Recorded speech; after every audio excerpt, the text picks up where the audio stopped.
The following is a presentation of the Mat Talk Podcast Network.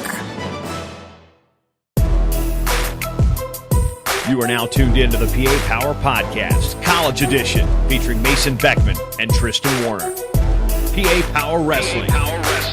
Pennsylvania is wrestling. Welcome in, wrestling fans. You are now dialed into the PA Power College Podcast.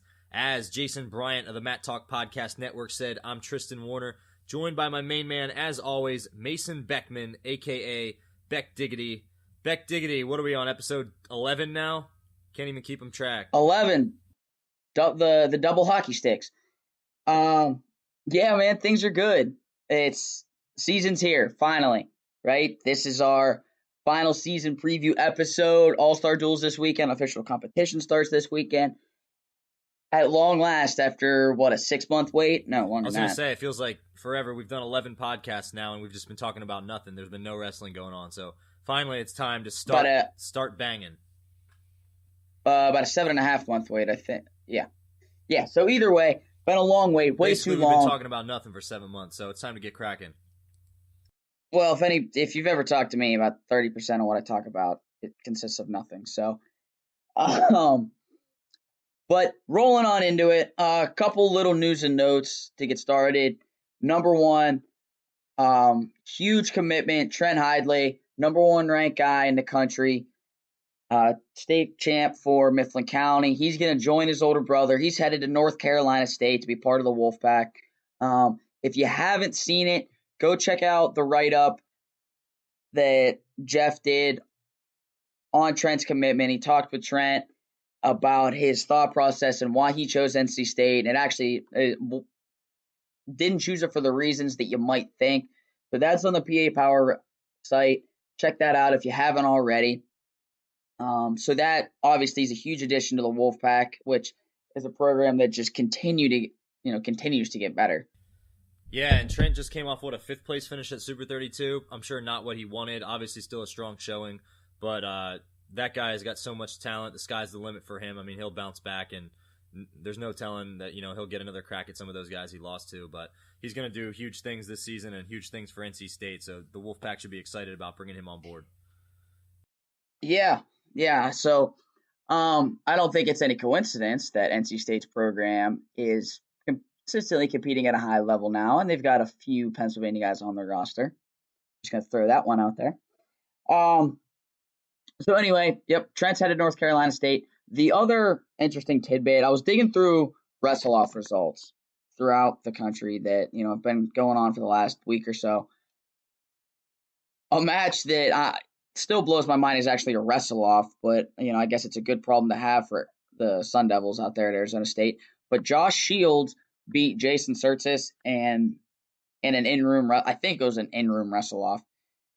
But he beat Surtis. Surtis, for those who may not remember, won a national title at Northwestern as a redshirt freshman, then took 3rd as a sophomore.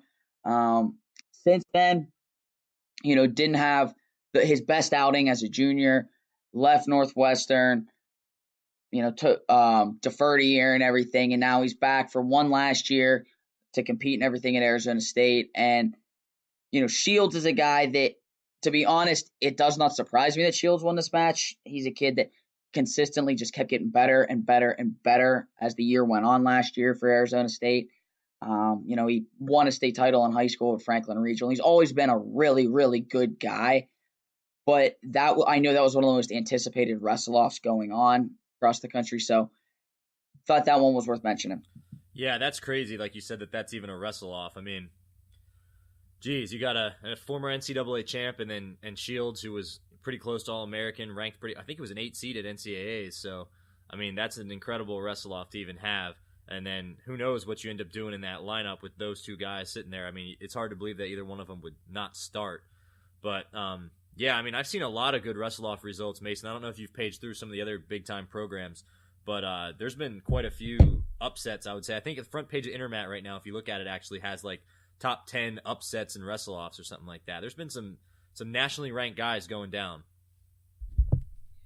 Yeah, and I know we touched on that a little bit. It's always hard to tell which ones are indicative of, maybe something larger, or some of them are just a flash in the pan, right? You get a guy that you wrestle all the time in the room every night, and it does get to be really, really difficult to beat the same guy. And those guys that maybe aren't starters in high-level programs, they're still really, really good.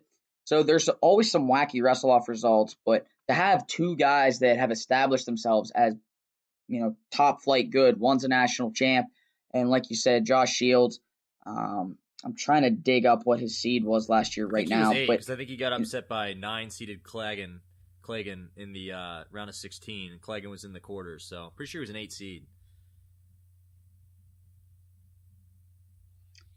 Shields was the 9. Okay, that's what it was. Yeah, Cleggan went through a pigtail, then he beat the 8 seed, then he beat Shields as the 9. There you go. So, either way, crazy wrestle-off to have. Good problem to have for the Sun Devils. So, moving on. The last weight, we unexpectedly timed this perfect. Our last weight to preview, 285, the heavies, big boys, whatever you want to call them. Once again, it starts with a Penn State wrestler, Nick Nevels, ranked number 4 in the country, finished 5th last year at the NCAA tournament. Nevels is a guy, he's a junior now, had that abbreviated freshman season where he came out, he got himself healed up enough to wrestle at the end of the year, made a run at it, didn't quite have the ending that he wanted to have to that season. Last year, gets himself on the podium, he made the semis, didn't he? Nevels? Yeah. I don't know if he was in the semis or not, but he placed pretty high. I can look at it right. 5th, I think, right? Yeah, he took 5th. Let's see, semifinals. Snyder and Casper was at the top semi? Yeah, Snyder, Casper, and Walls Medbear was the bottom side. Yeah, Casper maybe? In the quarters? No, Casper beat him the first time, and then Nevels beat him for 5th. So Casper beat him in the quarters.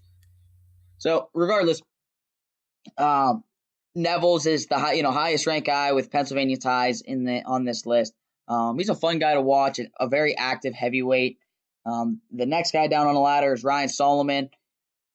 Milton native, won, I think, 3 state titles for Milton High School.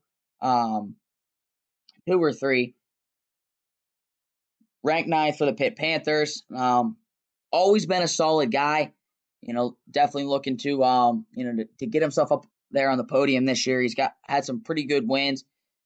Last year, I want to say he went 2-2 at the NCAA tournament. So Solomon's a guy that, again, has been pretty consistent, at least from what I can remember. And, last year was a 15 seed at the tournament, and actually Nevels was the guy that knocked him out of the tournament. So he's another guy, again, ranked top 10. I'm sure Coach Gavin and company are expecting big things out of him. Next guy down on the list, probably nothing short of a high school legend in Pennsylvania, Thomas Haynes, who won all 4 state titles at 215 and above, right? Yeah. Either all 4 at 215 or he might have gone heavyweight for the end of his career. But like we talked about before when we had Chance on the show, there had never been a 4-time PA AAA state champion who wasn't a 103-pounder, and Chance and Thomas Haynes did it on the same night. So, if it wasn't for one or the other, it would have been even more historic feat. But the fact that they did it together on the same night, both District 3 guys, by the way, pretty incredible stuff. So, good to see Haynes back on track at Lock Haven now after transferring from Ohio State, and like you said, ranked 11th in the country, and now his redshirt junior season, I think. Yes, I know he's so. in the same grade as my brother and Chance, and that they're 4th year, so he's either a true senior or a redshirt junior. Yeah. So next guy down on the list in terms of ranking is Joey Goodart out there at Drexel. He's ranked 16th. Goodart's a guy, again, he's just been consistent out there at Drexel, been,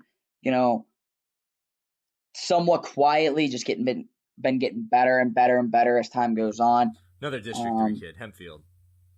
And the last one we have on our list, Brooks Black, who's ranked 20th for Illinois. Did his high school competing at Blair Academy, but he's from Dover, which is also District 3. District 3 rolling on this. And then ranked 18th from Boyertown, Lehigh guy, redshirt freshman Jordan Wood was he's a Cadet World silver medalist. He's been on multiple world teams. He made the Midlands finals last year as a true freshman while in redshirt.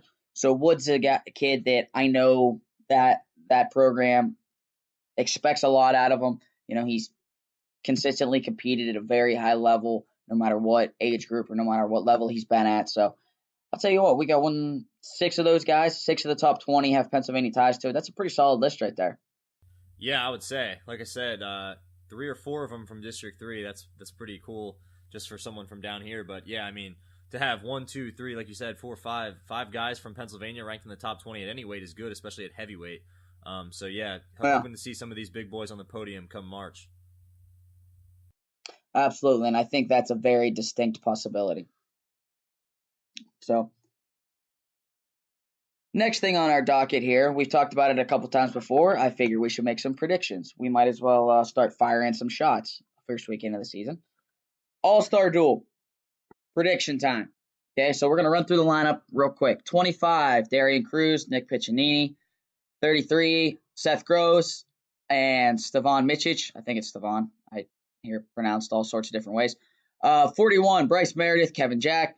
49, Matt Kolodzik and Max Thompson from Northern Iowa.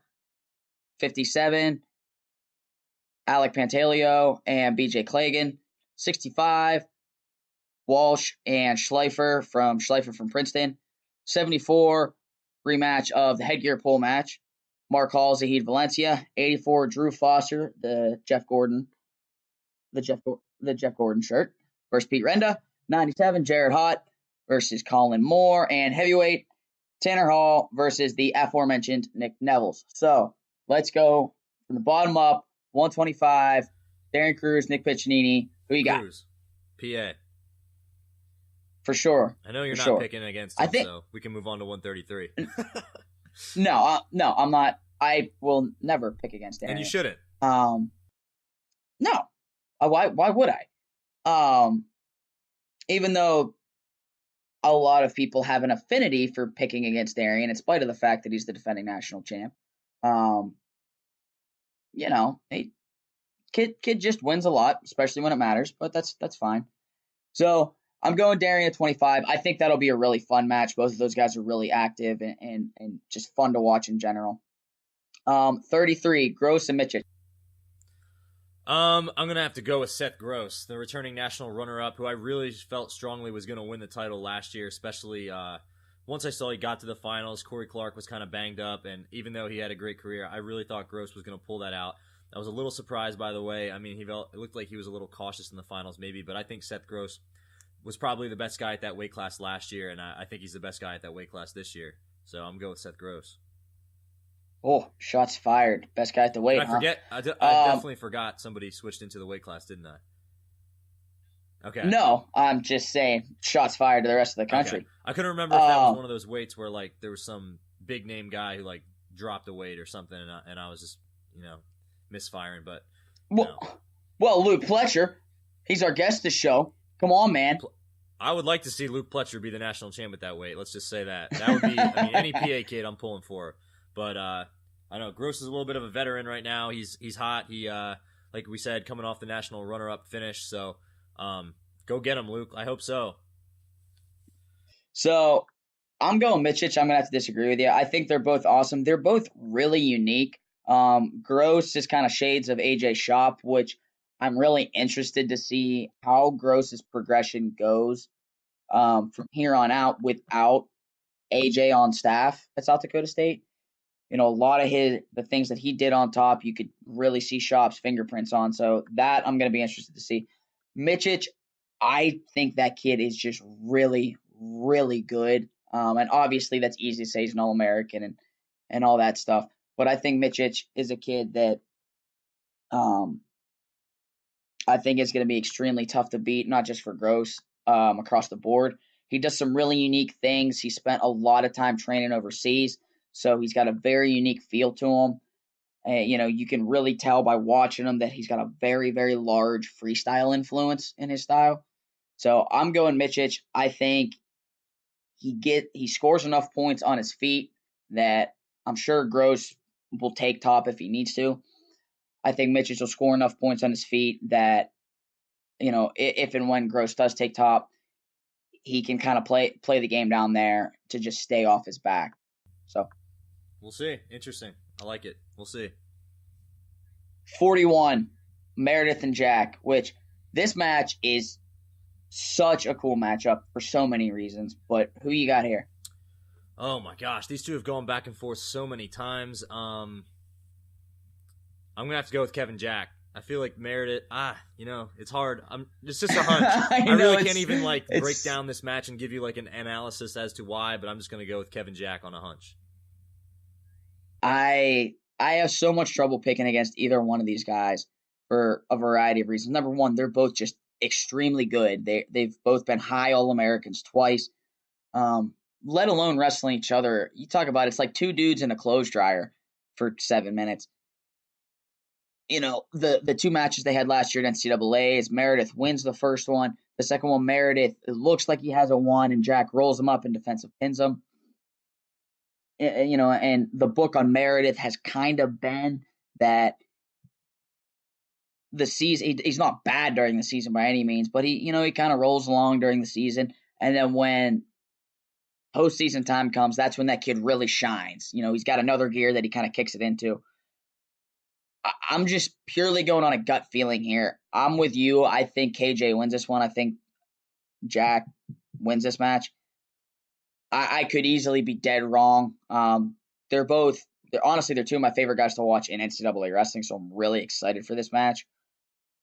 That I think, scanning this list, for me, that's the hardest one to pick. Yeah, probably just because, like you said, of how unpredictable their matches have been in the past, and the guys know each other so well, but at the same time, they both have kind of weird, funky styles. It's really just anything could happen in that match, and I would not be surprised. All right, here's what I'll base my prediction on. I'm basing my prediction on, right now, I'm going with Kevin Jack. You can lock that one in. I'll stand by that pick. If Meredith has the dyed blonde hair, I will pick Meredith. I like it. We'll go with that. That's my contingency. 149, Matt Kolodzik, the lefty high crotched machine, versus Max Thompson from Northern Iowa, All-American out of Northern Iowa last year. Who you got? This will be interesting. Kolodzik's coming up a weight class. I think he did All-American at 141 last year. Is that right? He did All-American. He's coming up a weight. Max Thompson was in the semis at 149. A little bit of a surprising semifinalist. He came out of that bottom, I don't know what you call it, quadrant of the bracket maybe, where number 2 seed. Quarter. Yeah, there you go. Number 2. There you go. Geometry or math was never really my strong suit. It's not geometry. Whatever you want to call it. So Thompson came out of that bottom part of the bracket where Colica got upset by Kenny Theobald from Rutgers, and then Thompson kind of was that guy who would upset the guy would beat the guy who upset the guy, if you will. So kind of a surprise semifinalist, but did enough to All-American at the NCAA tournament. Had back and forth matches with Levon Mays from Missouri, who ended up being in the finals last year. So that kid, he easily could have been in the finals. That was also his semifinal opponent. Off a hunch, even though they were in our conference, they were kind of our opponent. I really like what Northern Iowa does. I like the way Schwab trains those guys, and I like the way they wrestle. I'm going to go with Max Thompson in this one. Yeah, so Thompson, like you said, had a great national tournament last year. Won a couple of pretty tight matches to get himself to the semis. Him and Lake Gardner had a back and forth affair in the, round of 16. He, memory serves, scored late to win that match against Gardner. Next round, like you said, he beat the guy that beat the guy. He beat Theobald, who had upset Colica. Not to knock Theobald, he's a guy that ends up on the podium in that weight, and deservedly so. But Kolodzik, also known as Coco Lodzik on the Twitter, he's a kid that he kind of quietly goes about his business. He's super fundamental. He attacks a lot. He's got a great lefty high crotch. I can speak from personal experience when I say that he's a complete pain to wrestle. He just wrestles so hard. He hand fights well. He gets to his attacks. I'm going Kolodzik. I think he gets to his attacks early. I think his hand fighting. I don't think the weight will be a big issue for him. Matt's always been a strong kid, and if the Joe Dubuque gene has worn off on him at all out there at Princeton, Dubuque was one of the most massive 125s I've ever seen. So maybe some of that power is transferred over to Matt, going up to 149, and he will be my pick for that match. All right. I hope you're writing these down so we can compare after this. Or at least highlight them on our script here. That's not a bad call. Not a bad call. 57. Alec Pantaleo, out of red shirt, an All-American a couple years ago. He was a national semifinalist. I think he finished 6th in that weight. He actually, I always remember that he took 6th because he put up a pretty funny tweet the day after or the day of him placing 6th at the NCAA tournament. He said something about, pretty funny tweet that went kind of viral on Twitter, something about think you're having a bad day, try going out and getting pinned 3 times in a row on national TV or something like that. Because he was at 49, he ran into Zane Rutherford in the top semi, dropped down, got pinned by somebody, and then dropped down, and I think he got pinned by De Palma from Kent State for 5th. I can't remember who pinned him in the Conci semi. Levon Mays, I think it was. So either Levon Mays or Colica, because that was the 3rd place match. So regardless, Pantaleo is a great wrestler. He took 6th place, All-American, obviously a stud, but it was just kind of funny him, making fun of himself, self-deprecating humor. I love that stuff. But anyway, that's how I always remember. He did place 6th, and he was in the semis. But regardless, he's up a weight now after redshirting. He's up at 57, taking on another former All-American from a couple years ago, BJ Klagan from Ryder. I'm going with Pantaleo. Yeah, I'm going with Pantaleo too. I had a pretty good year last year competing on the freestyle circuit. Pretty much from what I could tell, spent the majority of his time training international and doing that whole thing. Pantaleo is a guy that, honestly, again, I think part of it's the redshirt year, and part of it was he was overshadowed by the likes of one Zane Rutherford. Kind of been overshadowed, but Pantaleo is a really, really good wrestler, no matter what weight he's at. BJ Klagan, super good athlete, super explosive, but he's kind of been inconsistent. He went into last year's tournament unseeded, and he rattles off wins against the 8 and the 9 seed. So basically, he's one of those guys that can always beat somebody. He can always pull one of those upsets, but you never know exactly which Klagan is going to show up, is how I would summarize his career. I completely agree. He can beat anyone on any given day, but he can also kind of lose to anyone on any given day. So I'm going Pantaleo as well. I hate to agree with you, Tristan, on just as a fundamental rule that I try to live by, but I'm going Pantaleo too. 165,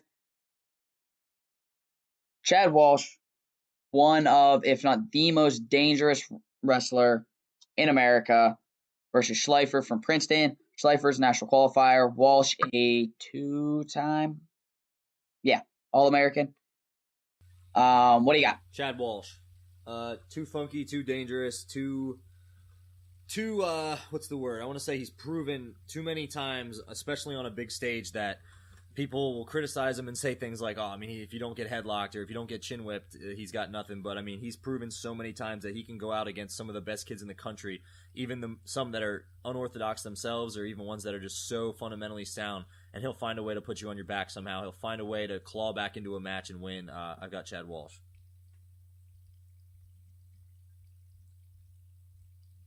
Yeah, Walsh is a dude. He is just a complete savage, to be honest. He does not care who he's wrestling. He doesn't care what the situation is. He doesn't care what the stage is. He will pull the trigger on anything from anywhere, and he can truly pin you from absolutely any position.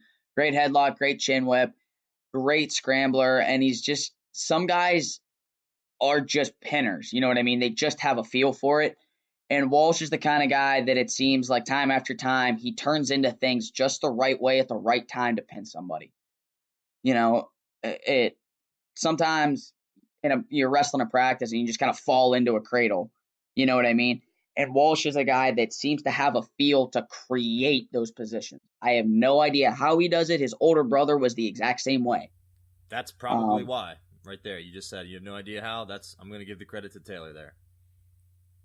You'd have to Well, I actually remember talking to Taylor and their dad about this one time, because I used to go to Jeff Jordan's camps at the same time as Taylor growing up, and it, just watching him wrestle it's insane. It's bizarre. And I kind of asked him, and his dad was staying there for the week too in a local hotel. And his dad went, well, when they were young, I don't remember if he said that they kind of struggled results wise or whatever it was, but I remember him saying they spent a ton of time just strictly learning to pin kids. Like they consciously spent time on all sorts of different ways and finding ways to pin. So far, people. I'm not surprised by this story. No, and it was just really interesting the way they described it. He's like, yeah, we would spend time on stuff like headlocks and chin whips, and both Taylor and Chad just naturally had a feel for it. He's like, so we kind of ran with it. You kind of knew that was going to be their thing, and we developed a style for both of them around what they were naturally good at. And I mean, it got Taylor to the national finals. It's gotten Chad to the semis and on the podium twice. So suffice it to say, it may not work for everyone. I would never show a kid I coach film of the Walshes and ask them to replicate it. But So damn it all, if they don't pull it off. To be correct, because we said nothing about Schleifer. I'm going with. I don't mean that as a knock on Schleifer. There are very few people I'm going to pick. I agree. Let's over Chad Walsh. Let's roll into the next few weight classes here, so we don't spend the whole podcast on the All-Star Classic. But 174, probably the most anticipated match of the night. I would say at least one of them. Rematch of last year's semifinal with the legendary headgear pull. Returning national champ, true sophomore Mark Hall, Penn State, or returning national third place winner, redshirt sophomore Zahid Valencia, Arizona State. Who you got? Valencia. I was gonna say the same thing actually. I thought we would differ on this one, but I'm going to have to go Zahid too. Yeah, and I don't want this to sound like... Look, I have all the respect in the world for Mark Hall. The kid's incredible. Same what do you say, right? Same here. He's a true freshman national champ. He won the Scuffle as a true freshman. He's won multiple world titles.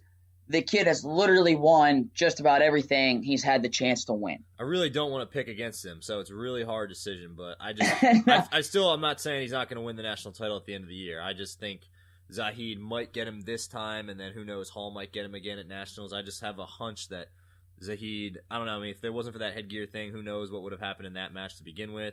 I have a hunch Zahid. Yeah, and oh man, they're both just so good, but Zahid's so explosive, can score in so many different ways, which you could say about Hall too. But I think Zahid has more ways to score against top 5 guys on his feet, at least, has more ways to score against top 5 guys than anyone at any weight in the country. We'll see. We'll see on Sunday. 184, Drew Foster, the Jeff Gordon shirt from Northern Iowa, returning All-American, versus one of our most recent interview guests, Pete Renda, an All-American 2 years ago for NC State, coming off red shirt. Who you got? I got Renda taking the checkered flag. I got Renda too. I think it's going to be a low-scoring match. I could see it literally being like 1 or 2-0, but I got Renda. I'll go Renda 5-3. Okay. I watched him wrestle a couple matches in his redshirt year last year, and maybe I'm mistaken him with somebody else, but I thought I saw a couple that were like real low scoring, but he's so good on top that he would get his riding time point and his escape. And Foster, I watched wrestle a lot against my former teammate Jack Deco, and those two would always go like 1-1 overtime. So I don't know why, but it says a hunch that could be a low scoring match. No, I don't think you're off base with that. You were pretty much spot on with Pete. He's really, really good on top. Scores a lot of points on top, but if he can't turn a guy, he's gonna beat the crap out of him. So I don't think you're off base there. 197 could be a good one. Yep. Colin Moore, Jared Hott. This is a rematch of the third place match at 197 last year, but both of the guys in the finals graduated. So these are your number 1 and 2 wrestlers in the country. Ohio State, Virginia Tech. Who you got? Colin Moore, Ohio State. I don't really see anybody touching him all year, to be honest. So that's my explanation for that. Ditto. I think Jared Hott is one hell of a wrestler, but I think Colin Moore's that guy. I just. And our last match of the night, heavyweight, Tanner Hall, Arizona State against Nick Neville's Penn State. Both these guys were All-Americans last year. I think Hall finished third. Hall also, by the way, is like older than me. I think he's like 27 years old. He took the Mormon mission, so he's definitely a veteran at this weight, but he's a heck of a talent for an upper weight, for a heavyweight, against Nick Neville's from Penn State. Who you got? This actually might be my hardest one to pick. I've been bouncing back and forth with this one since the matchup came out. I'll go Hall. I was going to say the same. I feel bad picking against all the Penn State guys. I mean, Penn State's got to be one of my favorite teams in the country. My favorite team, really, but. I know, and that's actually part of my reservation as I'm sitting here going, I struggle to see Penn State going winless in this thing, which is, I think, how I picked it, because I picked Tanner Hall and Zahid, and those are the only two Penn State guys. Well, maybe who's number one foreshadowed it a little bit. Who knows? Maybe. I don't know. You know what I mean, though? Penn State's not going to win the national title in March, necessarily, so, I mean, it wouldn't be the worst thing for us to pick against them here, but, hey, maybe we'll pick against them and we'll will them into victory. Who knows? Yeah, hey, whatever works, man. Yeah. So, outside of the All-Star Duel, it's opening weekend. The proverbial first pitch of the season. So, I think Maryland at Rutgers is one of, if not the first dual meets of the season. I think that's the fourth, right? Fourth. Which, by the way, did you see? Because I saw this on Flow. Did you see that Flow has a contract with Big Ten Network and they're broadcasting Big Ten matches this year? No, did not see that. Interesting. Yeah. So if you got a Flow subscription, you can watch Big Ten duels. That's pretty clutch. So anyway, Maryland at Rutgers, one of the first dual meets of the year, getting the Big Ten season kicked off. To go along with that, there's a few opens. There's the Wyoming Cowboy Open, the Michigan State Open, which I'll talk about a little bit more. There's a ton of good guys. There could be a ton of good matchups at that one. The Daktronics South Dakota State Open, where Gable Stevenson, who's still in high school in Minnesota, he will be wrestling in that this weekend, which, in case you didn't know, when you were in high school, Tristan, you're what, you're 2 years ahead of me, right? One year ahead of you. 1 year ahead. Okay. So when you graduated high school, your senior year of high school was the last year that high school kids could wrestle opens? I know this for a fact. When I was a true freshman in college, the rule was that was the first year that you couldn't. So I just remember being happy because I remember thinking, like, I can't be embarrassed if some really good freak high school kid like Taylor Massa or somebody who was previously going into college opens and like winning them, if I lost to a high school kid. I remember that rule was axed that year. So I was, took a deep breath. Yeah, I actually remember I was less than happy because I had already my dad and I had already sat down and planned out which opens I was going to wrestle. So, yeah, salty about that still. But that rule is nixed. High school kids can compete in college opens again. So Gable will be at the Daktronics Open this weekend. As far as Pennsylvania schools go, Pitt Wrestle-Offs are Saturday, so they'll have their, I assume it's the blue gold match. That's Saturday up there in Fitzgerald. Bucknell wrestles Cal State Bakersfield and Edinburgh on Sunday, so they've got a tri-meet situation going on there. So that answers the question as to what Bucknell and Edinburgh, how they're both opening their seasons. Lehigh is off this weekend, other than Darien, who's at the All-Star Duel. They will be wrestling. They open up against Bucknell next weekend on the 10th. That's next Friday. Yeah, that's next Friday. Penn State opens up next Thursday in a dual meet against Army West Point.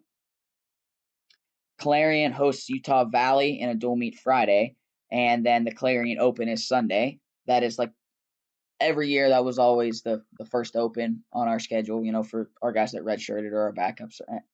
And I think 1 year we actually went to that as a team. So Clarion, I always think of as like that very first open. The Knight season. Point Open, where if you win, you get literally the helmet of a knight. Pretty unique stuff. Two of my teammates got it. One of my roommates got it. So he actually wore it to Halloween the next year. So good stuff there. Yeah, I've got a couple helmets floating around my apartment somewhere. I've got one from the Clarion Open, and the year too, right? They give something, or they give you a sword. They give a sword, but I got beat in the finals of the Edinburgh one. I was so mad because I wanted. That was my whole goal. Well, not my whole goal, but that was one of my goals of my redshirt year. Is I wanted to have the helmet and the sword. I wanted the whole get up, and I got beat like an idiot. So. But yeah, I've got one from the Clarion Open, and then I've got one from they give that same kind of helmet, actually an even cooler version for the outstanding wrestler for each team at the All-Star Duel. So I've got two of those floating around here somewhere. I don't know where they are. Should probably find those. Anyway, back on track. Penn opens on November 12th at the Binghamton Open. So I think the Ivy League has a rule that they start later than everybody else. They're always off that first weekend. I could be off base there, but I seem to remember that being a thing. Drexel opens up this weekend with LIU Post and UPJ. So a couple of, I believe they're both Division II schools. I know. Yeah, that's right. Both UPJ is for sure. Yep, LIU Post is too. And then Pitt, we already talked about. They have the Wrestle-Offs this weekend, but they open up at the Eastern Michigan Open on the 10th, so that's next weekend. And then Lock Haven opens up at the Clarion Open. So hit most of, if not all, of the Pennsylvania schools and where their seasons will kick off. To go back to the Michigan State Open, I know I said I would come back to it. Well, first, I'll throw it over to you, Tristan. What of the season openers on this list, anything stand out to you?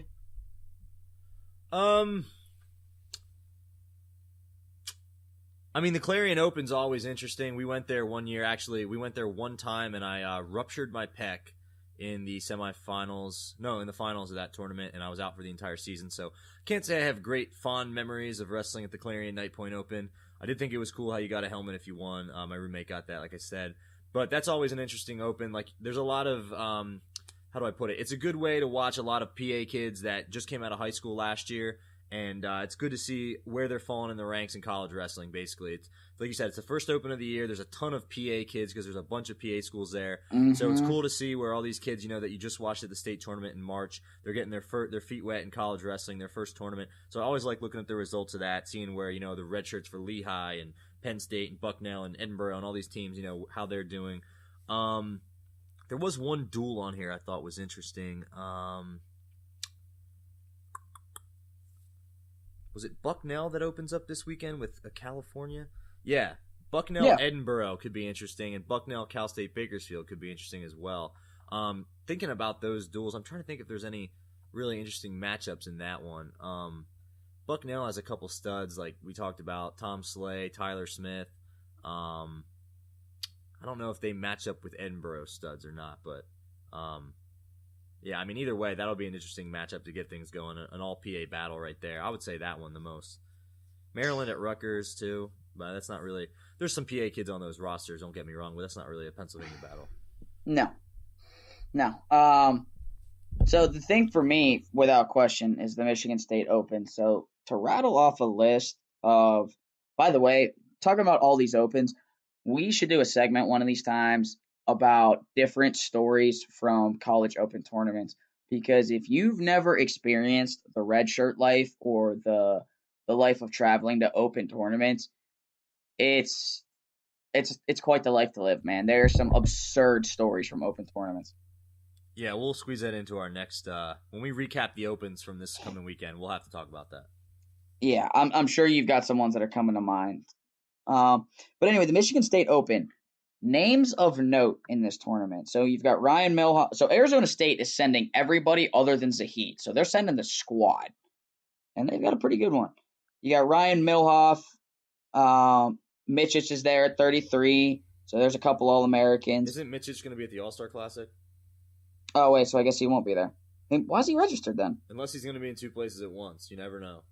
That would be impressive. He does wrestle on Orthodox style, so, who knows? I don't know, man. Hey, science in 2017 is pretty incredible. You don't know what they're up to. Could have a holographic Steven Michich out there. Dude, you think they'll do like what they did with Tupac that time? Just have a hologram? That's what I'm talking about. Yep. Could be. That'd Stay be bold. tuned, folks. Stay tuned. That gives you a reason to listen to us talk next week. Maybe we'll have a good update. But wait, if it was a hologram, he would go 25 because I don't think a hologram is going to weigh 133 pounds. Yeah, he's going to be giving up a good amount of weight there. Yeah. Anyway, so Mitchell probably won't be there, short of Tupac hologram status. Other really big names. So Shields and Surtis could happen again at 57. Pantaleo's in the All-Star duel too. Why are all these guys still registered? Maruka's there at 49 as another Pennsylvania guy. Anthony Valencia will be there at 65. Logan Massa will be there, a guy you just mentioned. Tanner Hall won't be there. Yeah. Adam Kuhn, man, that's kind of disappointing because I wish somehow they could swing it that Tanner Hall could wrestle both the All-Star duel and because Adam Kuhn is registered for this thing, to be able to wrestle Kuhn and Neville's in the same weekend. Do you think they could bring Kuhn and just do like a 3-man round robin for the All-Star duel? I wish they could. It's been a while since we've seen Kuhn after his redshirt year. Anxious to see him back there on the mat at heavyweight, but yeah, would like to see him out there against some of the top-notch guys. Yeah. So, also Miles Amin, who took 4th for Michigan last year, will be at Michigan State Open. So suffice it to say, that thing, I believe, will be live broadcast on Flow Wrestling. So get a chance, check that out.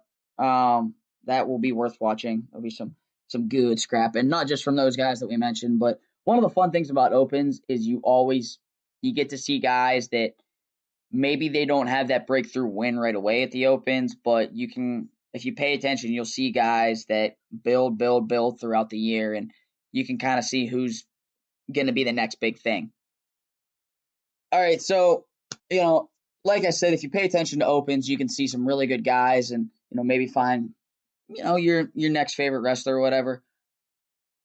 Who do you think rolling into this season, aside from the obvious guys, so don't give me Chenzo or Mark Hall or Darian Cruz, so maybe under the radar guys that you are most excited to watch for this coming season? I was thinking hard about this morning.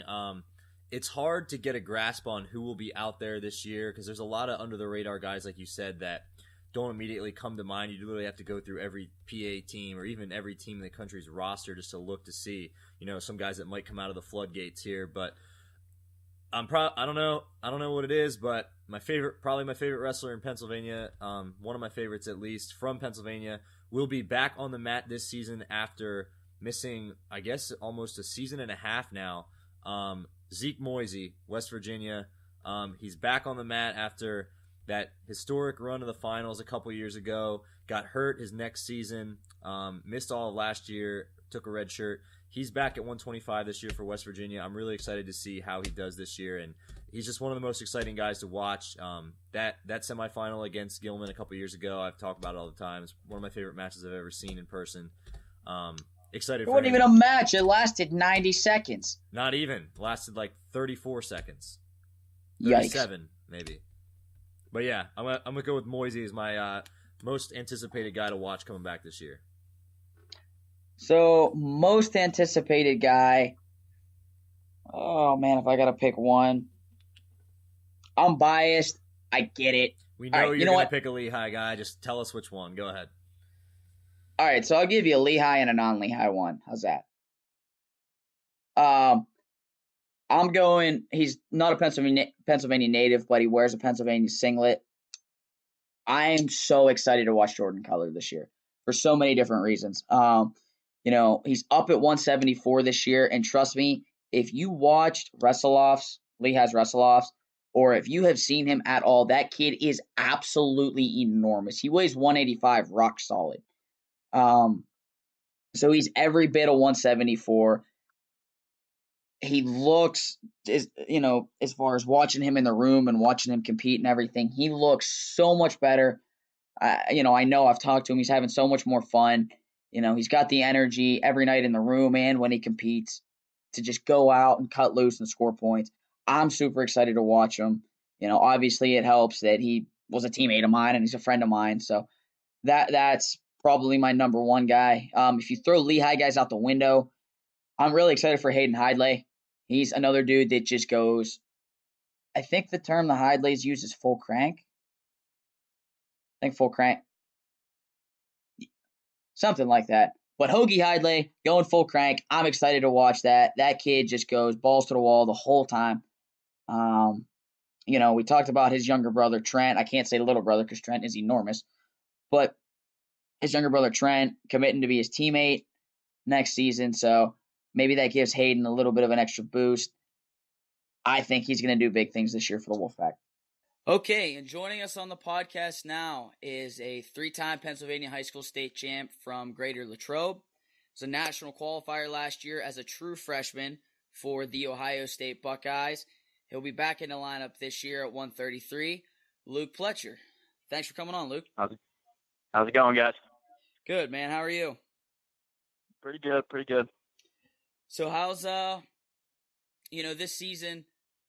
Last year you were a national qualifier up at 141, and I know that you and I actually talked about halfway through the season. You started the season in red shirt and everything, and not long after you and I ran into each other when you were home watching your little brother wrestle, Keyshawn got hurt and you got pulled into the lineup at 141. What was that whole process like? And, the whole rest of the season, I'm sure it was a little bit of a whirlwind getting pulled out of red shirt like that. What was that process like? And talk a little bit about what you learned from last season. Yeah, it was different, because it was different, but the whole time, like going into college and my whole thought process was that I was going to go right away.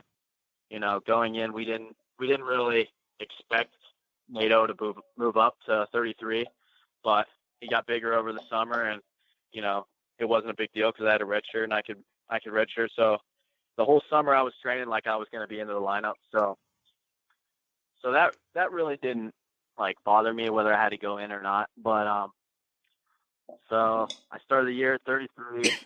I felt pretty good in the tournaments, and I was getting adjusted to 133, and then Keyshawn got hurt, and the coaches called me and asked if I wanted to come out, and it kind of felt like a no-brainer to me. So I just kind of felt like you never know what could happen, so I might as well get in the lineup when I can, and went in there. And I didn't know how to what to expect going up a weight, especially in college. First year in college, bumping up a weight class right in the starting guys, tough guys. I didn't know what to expect, but I just figured I'd go in there and give it everything I had, and whatever happened. And, things started to click later on the season, and I felt like I was getting a lot better in a short amount of time. And I feel like just being able to get in the starting lineup and wrestle the top guys in the nation up a weight class from where I would normally want to be just gave me a really good experience for the rest of my 3 years. And, I got to feel what the really good guys are like. And I felt like if I was in red shirt, I might not be able to get that type of feel. So all in all, it was really a good learning experience for me, just going through the grinder and getting to feel what it's like. Luke, after last season ended, talk a little bit about how the whole process worked with Tomasello deciding to go back down to 25 and you going back to 33. Was that kind of something you always figured you would head back down to 33 because you were a little undersized at 41, or did you consider staying up at 41? Well, it was kind of just as soon as I went in the lineup at 41, and I was like, I think I won a bunch in a row. And I was like, oh, shoot, maybe I can just, I wasn't cutting any weight. I was just living the good life, and I was winning. I was thinking, oh, shoot, I might just stay up. But, I got the rest of the tough guys, and I felt like after the season, I looked back and reflected on it. 33, I felt like 33 it's the place for me if I want to win a national title, which ultimately is my goal.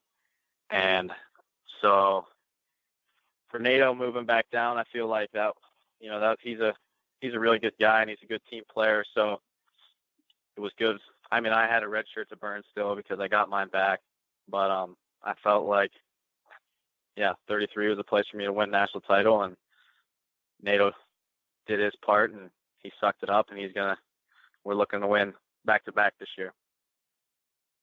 So, going back to your high school days, you grow up as a southwestern Pennsylvania kid and everything. What was it, or what combination of things, kind of led to you leaving Pennsylvania, crossing the border over to Ohio State? What were the main factors there?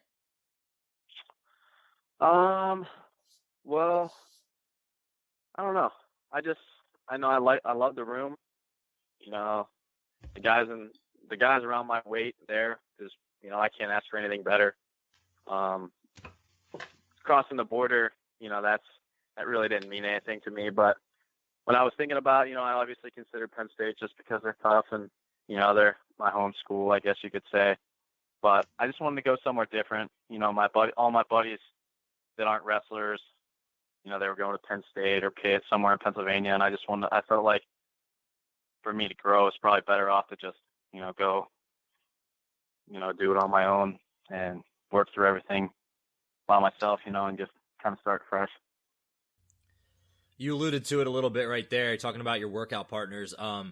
You guys are obviously one of the best teams in the country this year. Talk a little bit about, especially around your weight class, though, talk a little bit about just the quality of workout partners you have in the room every day. I mean, you got Tomasello, you got guys like Keyshawn Hayes, you got Micah Jordan. Just talk about the kind of battles you guys have in the room and how you make each other better every day. Yeah, it's crazy. It really is crazy when you think about it. And you didn't even mention Logan Stieber, which is kind of, and he's in the room a lot.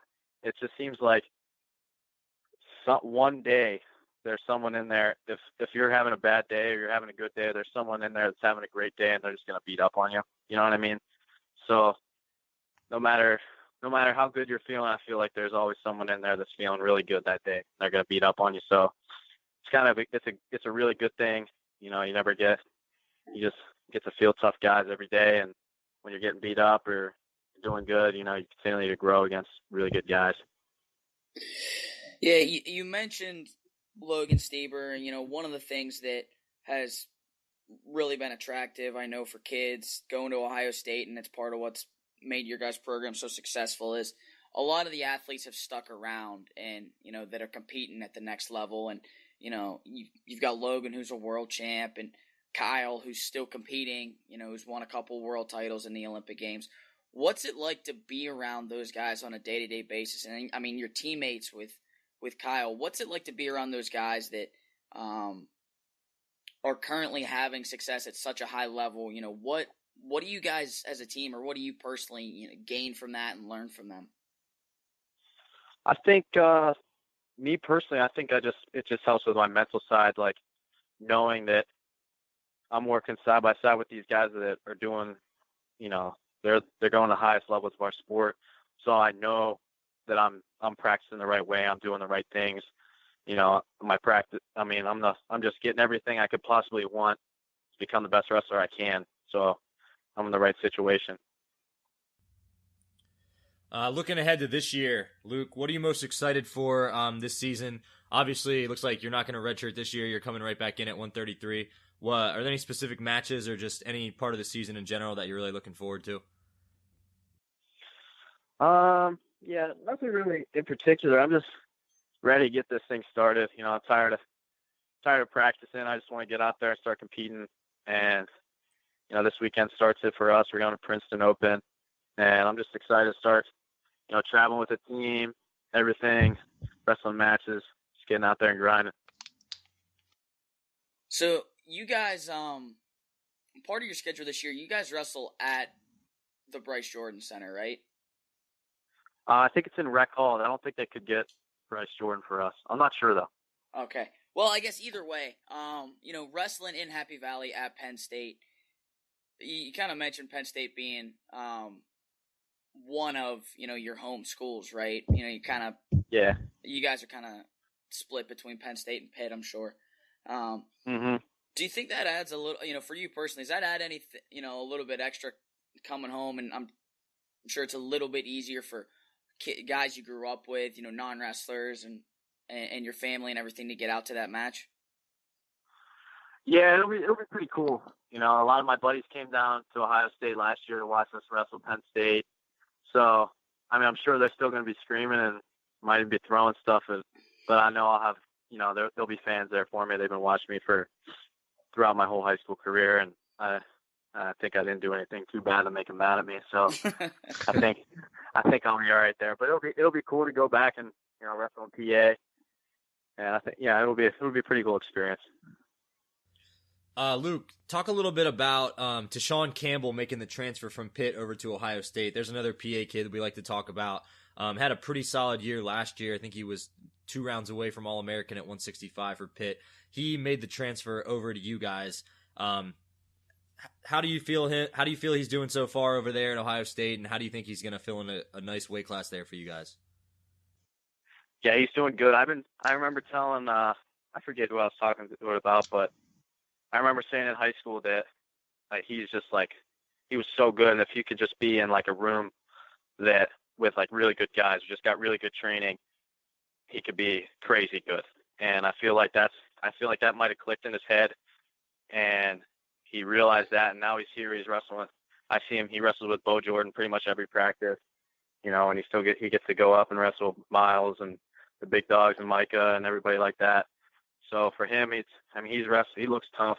For the little bit that I get to watch him, he looks tough, and I think he's going to be really good this year. So going over to another transfer you guys had that, you know, for you as one of your workout partners, I'm sure. What is Joey McKenna coming in, you know, added to your, not that you were in a bad workout partner situation, but, you know, what has that done to your guy to bolster your guys' light weights and for you personally? Yeah, he's tough. I like wrestling with him. He's pretty explosive. You know, he's got some good double legs from the open, but what really surprised me was his, he's a pretty good scrambler, which I didn't really realize that whenever, you know, not that I scouted him too much last year, but he was in my weight class, so I kind of knew about him. But yeah, he's really good in the scramble, and I wasn't expecting that, but he's tough. He's a good hand fighter, and yeah, I like wrestling with him. He's definitely going to make us better, so that'll be good. Looking forward to this year again, Luke. Going into the postseason, I think you went 2-2 at NCAAs last year. Yeah, that's right. Down in weight this year. Obviously, going to be an All-American contender. What do you think personally it's going to take for you just to ensure that you get on that podium in March when it matters? Just doing the right things and, you know, focusing on things I can control, you know, and practice, getting better every day, and making sure I, you know, manage my weight right, get it down right and correctly, and just making sure I can control everything that I can. And I'm sure everything will fall into place when it needs to be. But right now, I'm just worrying about getting better right now. It's a long way away, and I can get a lot better by come March comes. Yeah, absolutely. Yeah, and to widen the scope a little bit, I mean, what can we all expect, you know, from the Buckeyes this year? You know, obviously you guys have a ton of firepower. You're one of 2 teams that everybody's going back and forth talking about winning a team national title.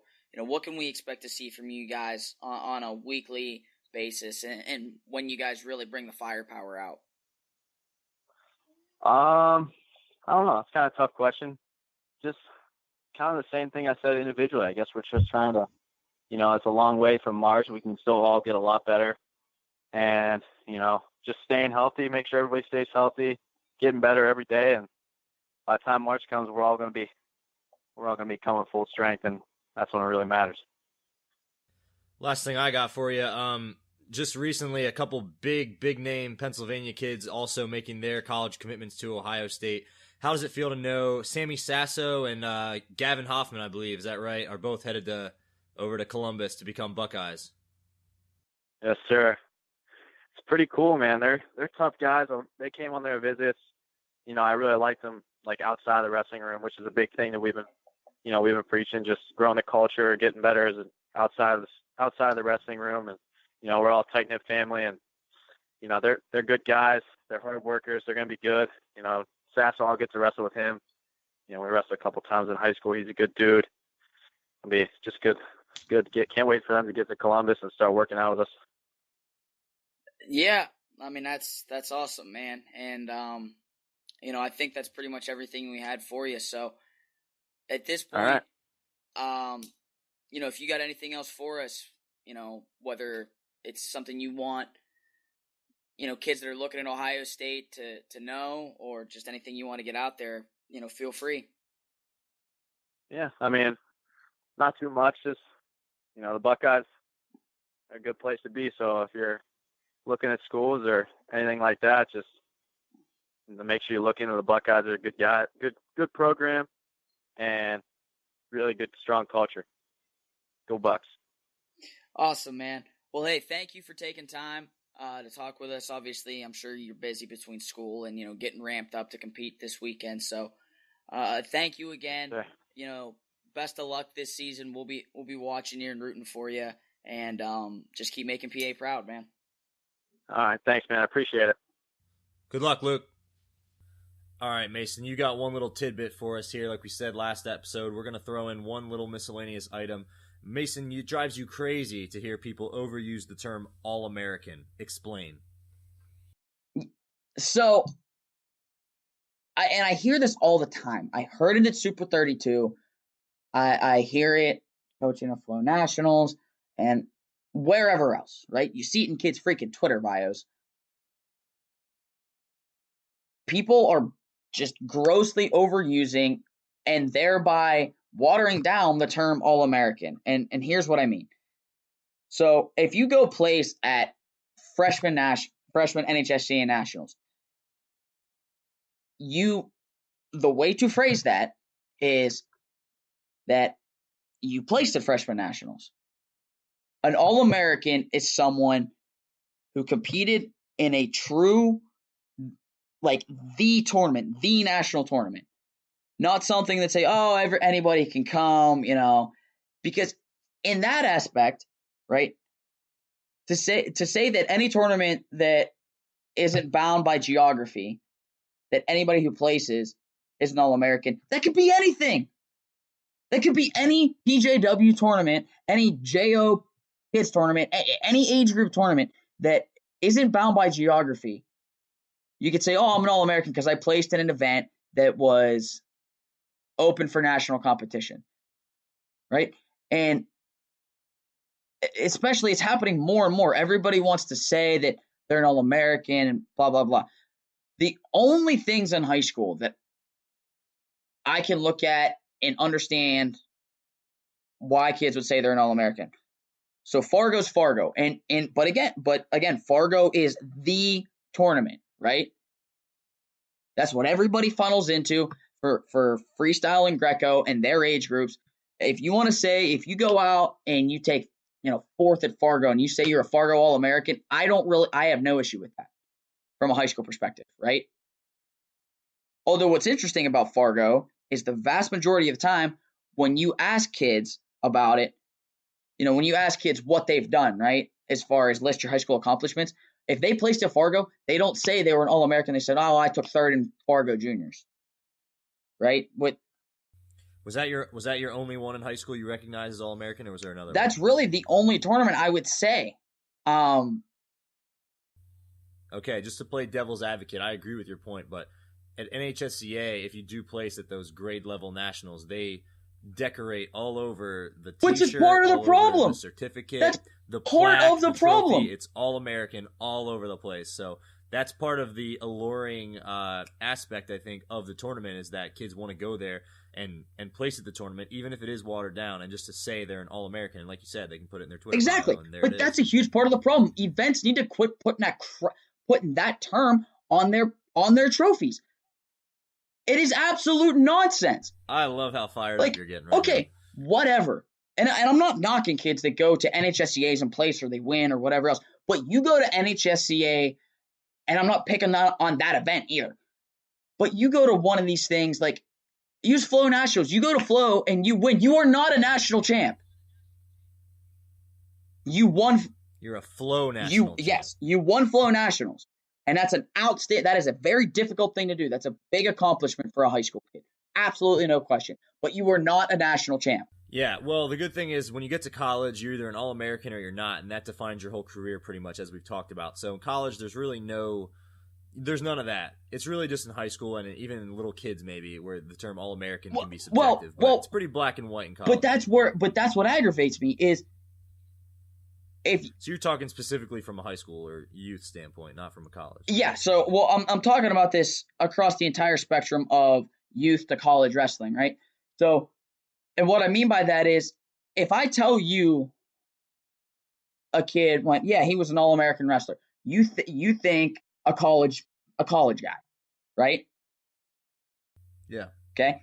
Which is how it should be, because that you were Division I, Division II, Division III, NAIA, whatever, right? You say the division and you say they're an All-American. If you placed at Fargo, if you want to say you were a Fargo All-American, that is absolutely legitimate, All-American in high school. Or the only other one I would really say, like the ASICS poster they come out with every year, the ASICS All-American team. Yeah, I can understand. Fair. I'm okay. I'm fine with that too, right? From a purely an event standpoint, wrestling into the thing, right? A big part of why this aggravates me so much is those guys who wrestled into All-American status. And I mean, you know how hard that is. I mean, we both went through Division I college wrestling. And that's not just a Division I thing. We both went through college wrestling. You know how freaking hard it is to be an All-American. And it just drives me insane that they take this term that is meant to be extremely hard to be one. It's meant to be a special thing. And like you said, they put it on these awards and all of a sudden it's everywhere. And it's just nonsensical. It's so overused as a marketing thing to make kids feel good. I'm sorry, kid, you're not an All-American. And on that note, we're going to put the cap on. Mason's going to take a deep breath and we're going to be done with that rant. So, before we close up this episode, obviously we have a good interview coming up with Luke Pletcher. He's coming into his true sophomore year at Ohio State. We'll be down at 133, so definitely stick around and check out his interview. Mason, before we sign off on that note, I wanted to give one last tidbit. Take this for what it's worth. I saw it on the Lions 247. Looks like a forum, I guess, but it's like a subscription forum. So, like I said, don't shoot the messenger if this is completely false, but it looks like a pretty reputable poster on here. Seems to have written some big Penn State Wrestle-Off news results for a couple matches here, and I just wanted to share these real quick. I've heard about this. If this is true, this is pretty intriguing. 141, freshman Nick Lee beat Jared Cortez by a whopping score of 14-1 at 141 pounds. That's incredible if that is true. Yikes. At 197, Matt McCutcheon and Anthony Cassar have split their two wrestle-offs so far, with Cassar winning 6-4 and Kutch winning 5-2. They will wrestle off on Friday to determine the starter at 197, so that's very interesting. We had McCutcheon on here last week. He's ranked number 4 in the country right now, but he's getting pushed pretty hard by one of his teammates, Anthony Cassar. And lastly, it says at 125, it's a safe assumption that Kenny Yanovich will be the starter for Penn State. So that just kind of, if this is true, like I said, take it for what it's worth. Who? Kenny Yanovich, I think he's from Pleasant Valley, will be the guy at 125. We'll have to do some research on him. You got anything else for us, Mason, before we wrap this one up? No, man. Thank you to Luke Pletcher for coming on the program. Thank you for indulging me with that rant.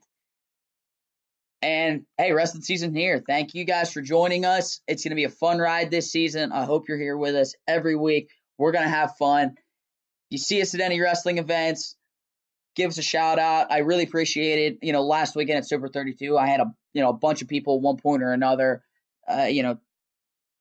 mentioned to me or said something to me about the podcast. So that was awesome. If you guys ever have suggestions or even just want to say hi, by all means, hit us up on the Twitter or any version of social media or in person. So thank you guys. You're awesome. Like Mason said, that's going to wrap it up for us here at the PA Power College Podcast. As always, thanks for dialing in. I'm Tristan Warner. Find me on Twitter at WarnTriz. And Mason Beckman, you can follow him at Beck_Diggity. Visit PAPowerWrestling.com for all your wrestling needs. Be sure to follow us on Twitter at PAPowerWrestle and go ahead and give us a friend on Facebook. Until next time, stay classy, wrestling fans.